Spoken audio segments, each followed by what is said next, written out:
दर्शकबिन नमस्कार। 17-18 वर्षको उमेरमै धेरै नेपाली युवा युवतीहरूको लागि प्रेरणाको स्रोत बन्न सफल दिदीभाइले चलाइरहेको हाम्रो क्याफेको बारे आज म तपाईहरुलाई देखाउन गइरहेको छु।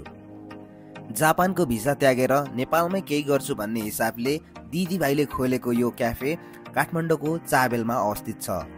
अहिलेको समयमा धेरै नेपाली युवा युवतीहरू जापान जाने क्रममा अथवा विदेश जाने क्रममा यी दुई दिदीभाइले भने जापानको भिसा त्यागेर नेपालमै क्याफे सञ्चालन गरिरहेका छन् र मनज्ञ आम्दानी गरिरहेका छन्। साथीहरू, गर्न सके नेपालमै हुन्छ भन्ने एउटा यो राम्रो उदाहरण हो।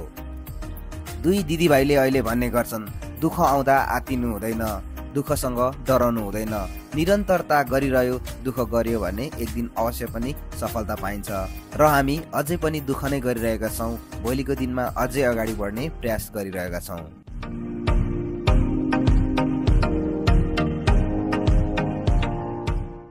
नमस्कार दर्शकबिन, यति बेला म हाम्रो क्याफे भित्र आइसकेको छु। यहाँनिर हाम्रो दिदीभाइले सञ्चालन गर्नुभएको क्याफे एकदमै राम्रो क्याफे छ अनि एकदमै उदाहरणीय काम गर्नुभएको छ उहाँहरूले यो, र उहाँहरूले चाहिँ जापानको भिसा त्यागेर यसरी यहाँनिर क्याफे सञ्चालन गरिराख्नु भएको छ। उहाँहरूसँग म केही कुराकानी गर्न गइरहेको छु। स्वागत छ तपाईँहरूलाई। धन्यवाद। तपाईँहरूको शुभ नाम भनिदिनु। मिलन तामाङ। मिलन तामाङ। तपाईँको? अस्मिता तामाङ। अस्मिता तामाङ। यो क्याफे सञ्चालन गर्नुभएको कति भयो नि? 1-1.5 वर्ष भयो। 1-1.5 वर्ष भयो। हजुर। कसरी सञ्चालन गर्नुभयो भनिदिनु न।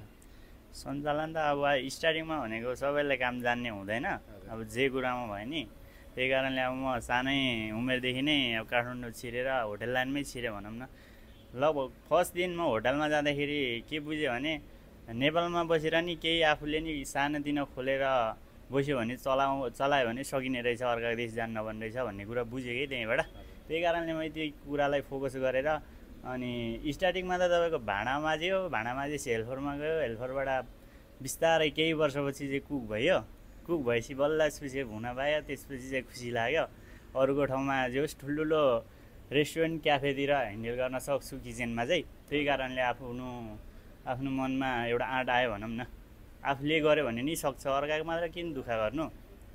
आफ्नैमा यो समय भनेको आफ्नैमा दियो भने त पछिको लागि राम्रो हुन्छ भन्ने कुराहरू केही बुझेँ। अनि दिदीलाई नि मैले सल्लाह त गर्थेँ पहिल्यैदेखि। अब उहाँ चाहिँ जापान जानलाई रेडी भइसकेको मान्छे। मैले यही कुराले गर्दा ऊ बस्नु भएको भनौँ न। उहाँ चाहिँ दिदी, तपाईँ भाइ? हजुर। उहाँ चाहिँ जापान जान लाग्नु भएको थियो? हजुर हजुर। किन जापानको भिसा चाहिँ त्याग्नु भयो त तपाईँले?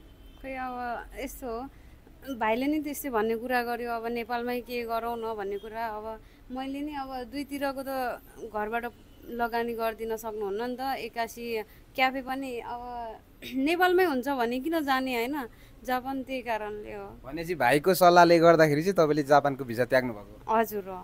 तपाईँको चाहिँ पहिला सोच भन्दा पनि भाइको चाहिँ पहिला सोच हो क्याफे चलाउनु? हो। म त अब 1 वर्ष यत्रो पढेर त क्यान्सल गर्न त कुनै उयो होइन नि त।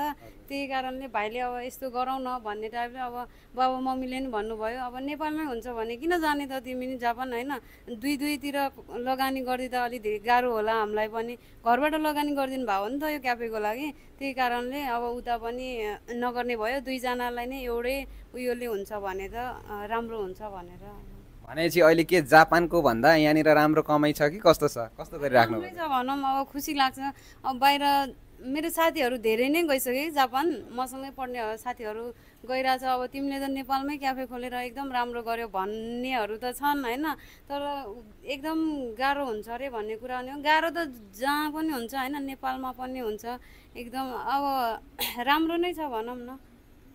भनेपछि अहिले जापानको भन्दा राम्रो कमाइ गरिराख्नु भएको छ यहाँ क्याफे सञ्चालन गरेर। कसरी स्टार्ट गर्नुभयो क्याफे चाहिँ?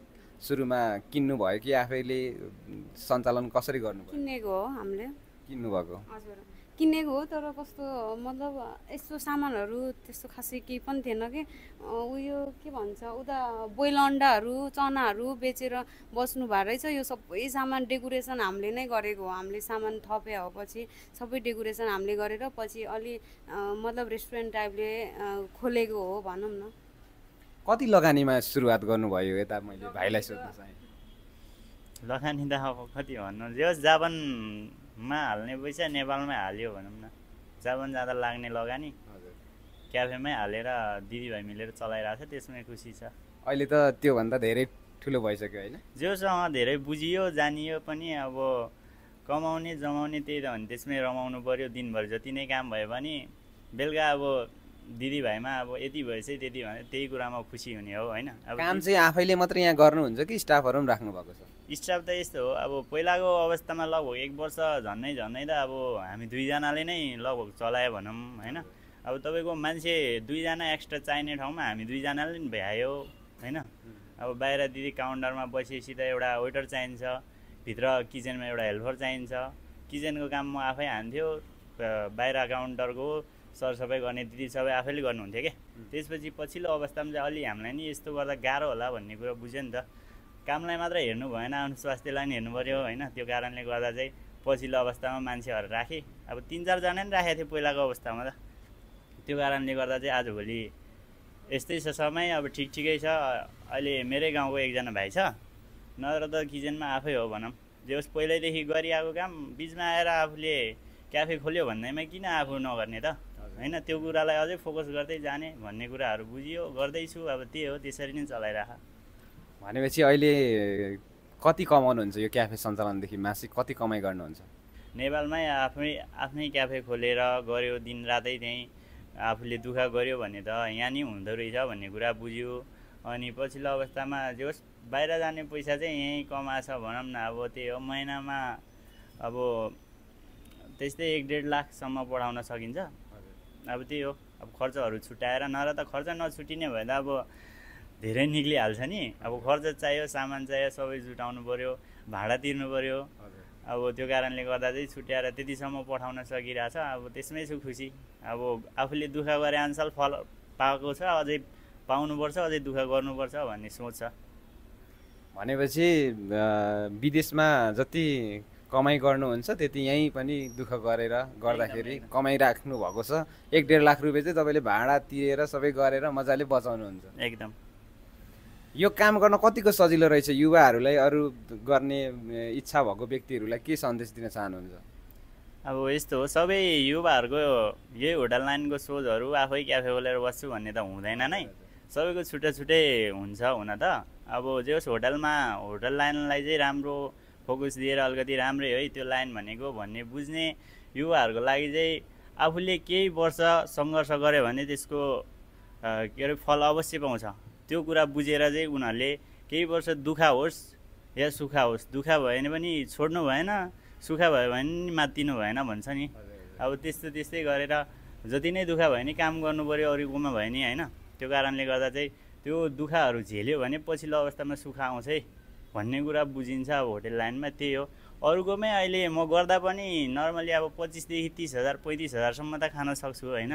अब आफूले त्यतिसम्म बनाइसक्यो, आफ्नो दुःख गरेको 4-5 वर्षै भइसक्यो ल होटल लाइनमा काम गरेको। त्यो कारणले गर्दाखेरि चाहिँ स्टार्टिङमा त 5-6 हजार थियो नि स्यालेरी, त्यहाँबाट त्यति हजारसम्म मैले स्यालेरी पुऱ्याउँदा कति वर्ष गुमाएँ त भन्ने कुराहरू सोचेँ। अब यति वर्षमा यति स्यालेरी खान सक्ने भएछु, पछिल्लो अवस्थामा आफूले नि खोलेरै बरु आफ्नैमा रमाएर आफ्नैमा दुःख सुख गरेर नि जमाउन सकिन्छ, कमाउन सकिन्छ भन्ने कुराहरू बुझ्यो अनि गर्दैछ भनौँ न। अब त्यही हो। अनि जस्तो अहिले त अब जापान जानलाई मान्छेहरू लाखौँ लाख पैसा खर्च गरिराखेका छन्, तछाड मछाड गरिराखेका छन्, भाषा पढिराखेका छन् होइन। तर यहाँ बहिनीले चाहिँ जापानको भिसा लागिसकेको पनि जापानको भिसा त्यागेर चाहिँ यहाँ गरिराख्नु भएको छ होइन। सन्तुष्टि हुनुहुन्छ?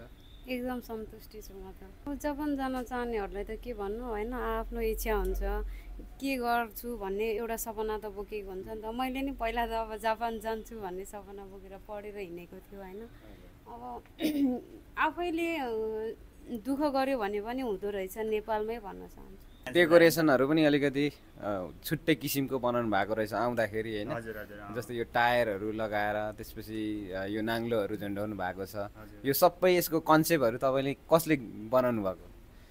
त्यो त मेरै हो भनौँ न। जे होस् मेरो दिमागमा अब ठ्याक्कै यो चिज गर्दा यस्तो हुने रहेछ भन्ने कुरा ठ्याक्क आएपछि अब गरिदेखायो, भयो पनि एकदम राम्रो गर्यो भन्छन् मान्छेहरू। अब त्यही हो, अब आफूलाई त्यही खुसी लाग्छ, अझ हौसला बढ्छ। अझै केही गर्न मन छ, अब यतिमै रोकिने कुरा हुँदैन, अझै केही बढ्न मन छ।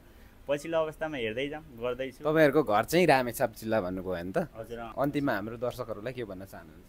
अब सबैको आफ्नै सोच हुन्छ। अब जे होस् कसको के सोच हुन्छ भन्ने कुरो त आफैले छुट्याउने हो।